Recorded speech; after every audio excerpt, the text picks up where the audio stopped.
and welcome to the Connectometrics podcast. My name is Will Gladhart. I'm the president at Connectometrics. We're a premier provider of analytics solutions that drive growth and performance. Connectometrics is really designed for executives, executive coaches, and consultants, and any other type of provider who wants to bring additional value and solutions to their clients. I'm here with my guest today, Ken Bramble. Good afternoon, Ken. Good afternoon. Hey, well, I'm so glad you could join me, Ken. The last past probably 8+ weeks at Connectometrics, we've been talking about the challenges that organizations and businesses are facing, especially when dealing with uncertainty and the rapidly changing times and the rapidly changing amount of information that's being shared with people. And I've spoken with a number of executives, how they're assisting their workforce, addressing immediate needs, how some of our analytics solutions are empowering their leaders with decision making, but also, what critical issues they were discovering about their organization and how they can best, react to those and address those very quickly. Ken and I are here today for a casual discussion about, what he's learned as a leader and consultant during kind of this challenging time, how he's helped some of his clients and some of the success stories he has to share, trends he's observing in the workforce, and also any culture or connection or engagement challenges that you or some of your clients have addressed. Do you have anything else to add to our topic list today, Ken? I think that gives us a pretty good list of topics to cover. I think we'll be good there. Absolutely. So let me take a moment to introduce Ken. Ken is a benefits consultant that has worked with clients in the employee benefit space for the last 25+ years. He works with his clients to ensure that benefit programs are structured in a manner that supports and contributes to the desired culture at each company. In today's environment, more employees are looking to their employers for help around serious issues like mental health and financial health, debt repayment, emergency fund setup, etc. Ken works with his clients to ensure they have programs in place to provide assistance with these issues and ensure his clients have a happy, productive workforce. So thank you again for joining me today, Ken. Thanks for the opportunity to have this conversation. I appreciate it. Excellent. So before we kind of jump in, in our pre-roll discussion, you had mentioned that you've been working with a variety of health, wellness, mental health initiatives, kind of the mental health awareness champion campaign. I think that's relevant to our discussion. So would you mind sharing a little more about that? Yeah, you bet. Yeah, there's some really good timing. I've been talking about mental health for a while now. And obviously when it comes to stigma around mental health, this COVID pandemic has greatly increased the awareness that the stigma is high and looking for opportunities to lower that stigma. I just happened, because I was having those conversations with business leaders, just happened to come into contact with an organization called Kids TLC, which is a campus for children that are dealing with mental health concerns and their families. And so I was asked and recruited to be a fundraising champion for Mental Health Awareness Month, which was the month of May. And each of us, there were 8 of us champions, were asked to raise funds. And I have a background of running and triathlon and all that sort of thing. And so when it came to raising funds, I just figured, well, let's do it per mile. And that'll motivate me to cover more miles and motivate others to jump in and get involved. And so this past Saturday, I did a 50-mile run, basically between my house and the Kids TLC campus, just back and forth all day for 12 hours. It didn't take me 12 solid hours, but there's a rest time kind of at the end of each hour before you start back and head back to the other destination. And so we were able to raise over $2,600 through that effort last weekend. So that was really cool to support an organization like that that's so important to our community. Oh, that's fantastic, Ken. I don't know how. I was like, wait, you were running for a solid 12 hours? I'm like, that's pretty huge. I was like, are you sure you're not adding, a couple marathons in your mix? I know you're a long distance runner. I was at the beginning, I have a little bit of time to rest because you're running a little faster. But as the pace slows, those rest periods get to where they're much, much less. And I'll admit that those rest periods became non-existent at the end when you kind of have to just turn around and head back the other direction. So absolutely. So Ken, you've talked to a lot of different business owners, executives, in not only working with the benefit space, but also in the health and wellness. What are a few things that you've kind of learned over the last 6 to 8 weeks that you could share? Yeah, so I'll just start very quickly with my own testimony about the impact that it's had on me. Just before the pandemic hit, my wife and I were at dinner with two other couples, and we were just having a conversation about introvert, extrovert, which are you? And prior to that dinner, I had gotten familiar with a term called ambivert, which means basically you're kind of right down the middle between extrovert and introvert. And so I claimed at that conversation that I was an ambivert. And then about 2 days into the pandemic, I reached out to each of those people that I was at dinner with and said, okay, very clearly I'm an extrovert because I'm going bananas and it's only been 2 days. I thought that I enjoyed the quiet, and the quiet became very, very quiet, and I needed to get out. And so that was kind of how it impacted me. And then, just within our own organization, I had a colleague that same day we went to see a client, and the office had begun to shut down. And she said, I don't want to be home by myself. Like, I live alone. I need to be around people, and I need to be with the people I work with.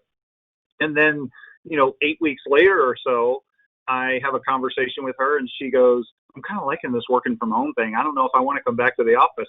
So, we all go into this with our own preconceptions on what it's going to be. But then when given the opportunity to work in that environment, sometimes you react differently and adjust to that. I think that was the biggest thing for me, is that somebody walking into it said, I don't want any parts of that. But then given the opportunity to adjust, decided that they really responded well to it. It worked out well for them. So, that was the biggest eye opener for me, to see somebody just flip 180 degrees to the other way.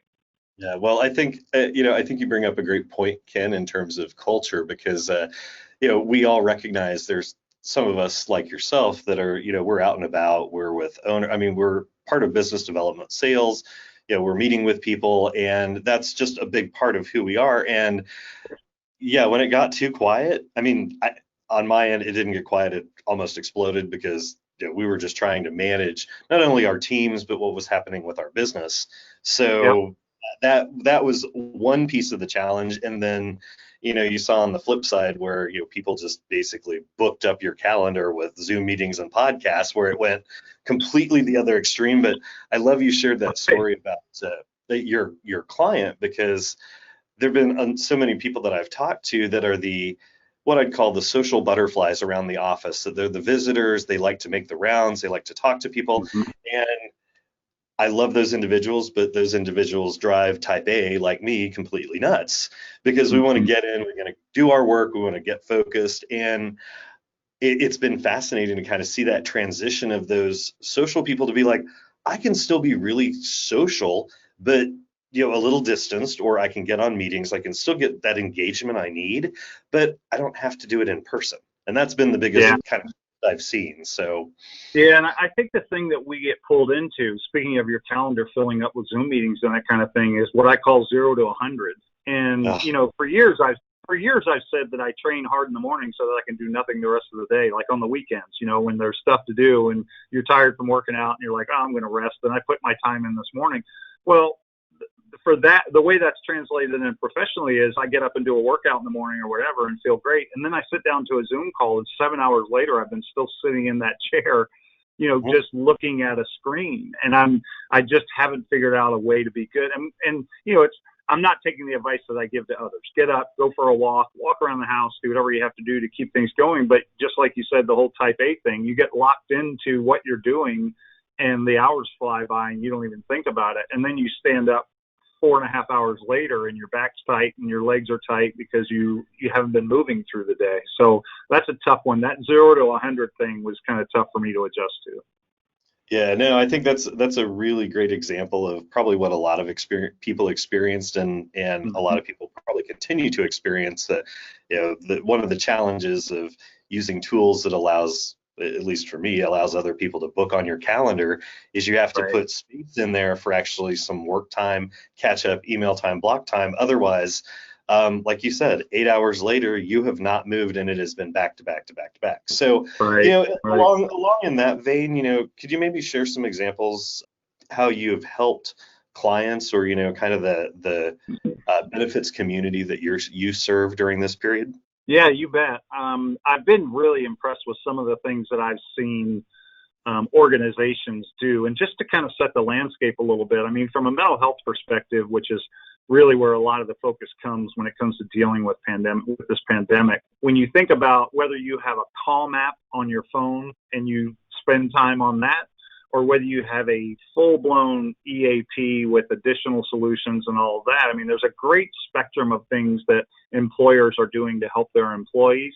And what I've the way I've seen things start to turn is when you think about an EAP and giving someone an 800 number to call for counseling and all of that, they're going even further now into organizations like Nebraska Furniture Mart that started a campaign called #IWillListen, which basically taught their management team and their leaders within the organization to be available to employees and to start to recognize when people are dealing with concerns and just ask the question, how are you doing?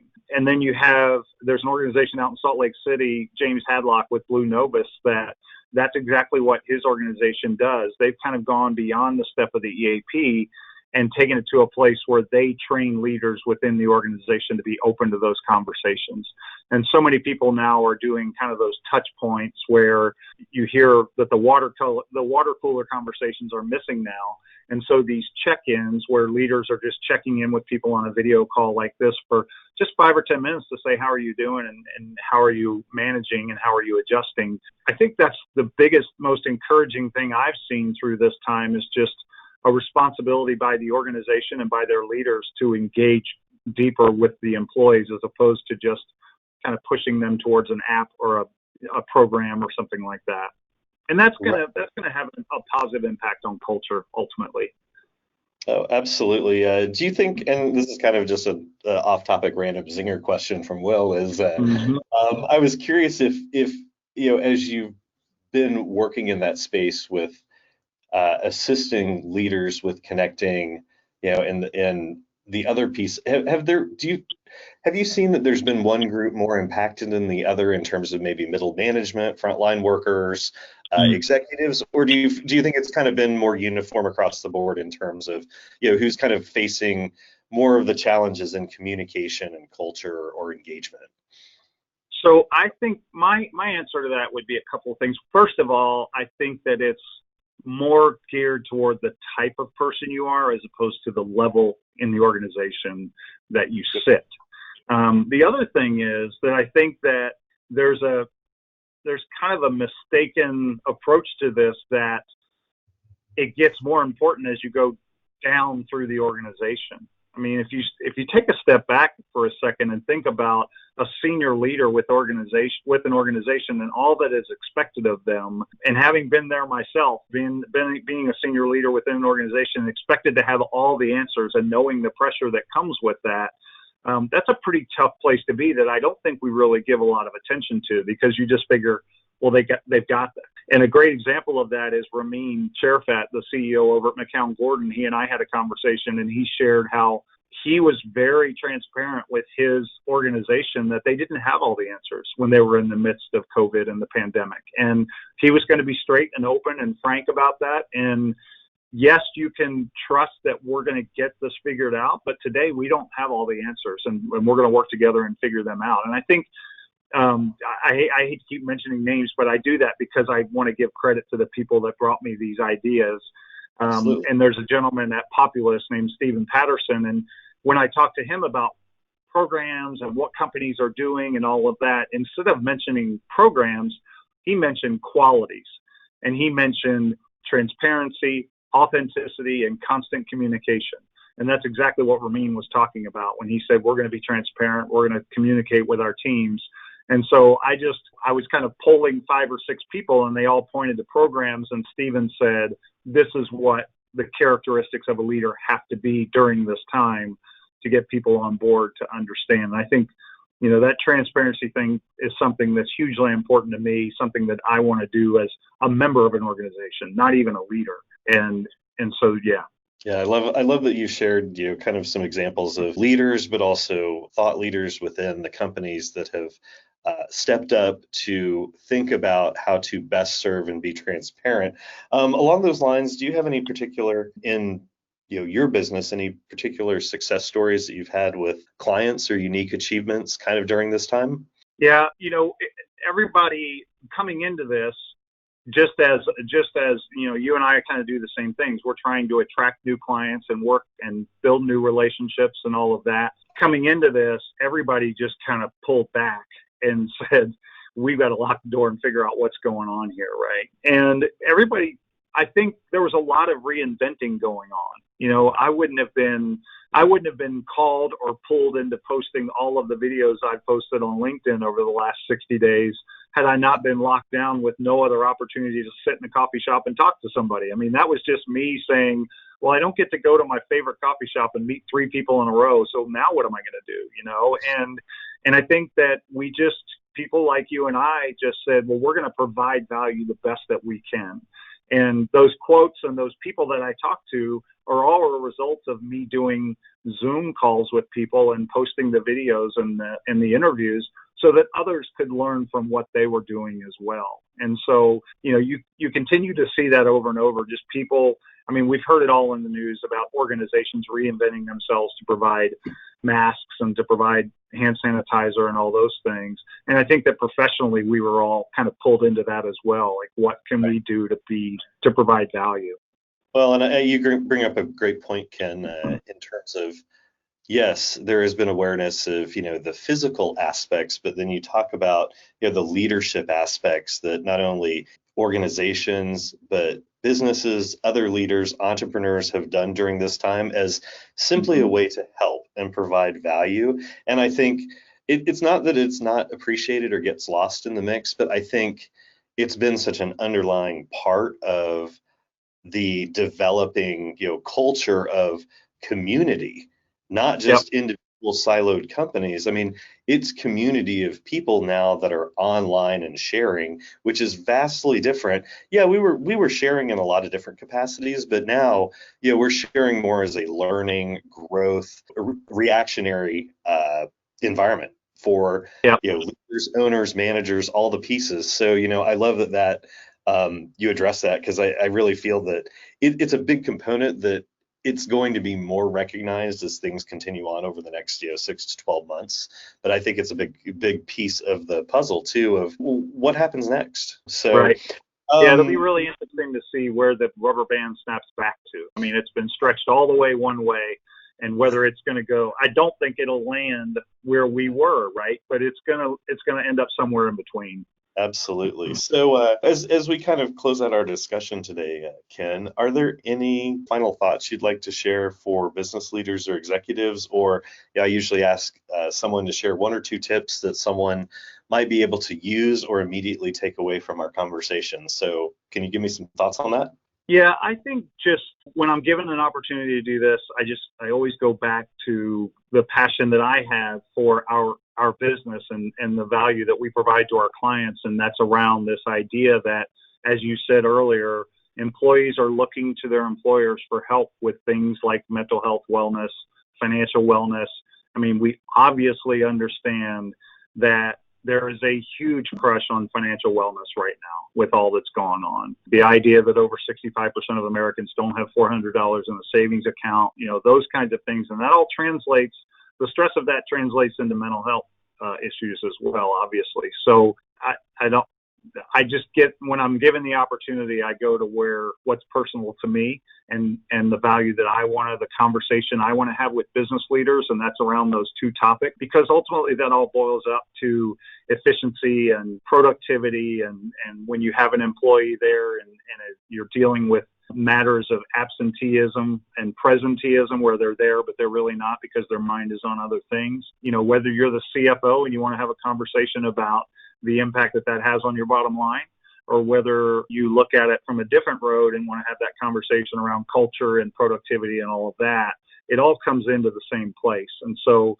that's just my approach and something that's important to me in the conversation that I want to carry forward. I love that. That's some excellent feedback and certainly some food for thought. Well, thank you, Ken, for all you do to impact businesses here in the Kansas City region and beyond, and your service to mental health, wellness, in other organizations. I look forward to continuing our conversation and hanging out for when we can get a really ridiculously priced cup of coffee pretty soon. So That sounds great. And thanks again for being here today. I appreciate it. You bet. Thanks for the opportunity. I appreciate it as well.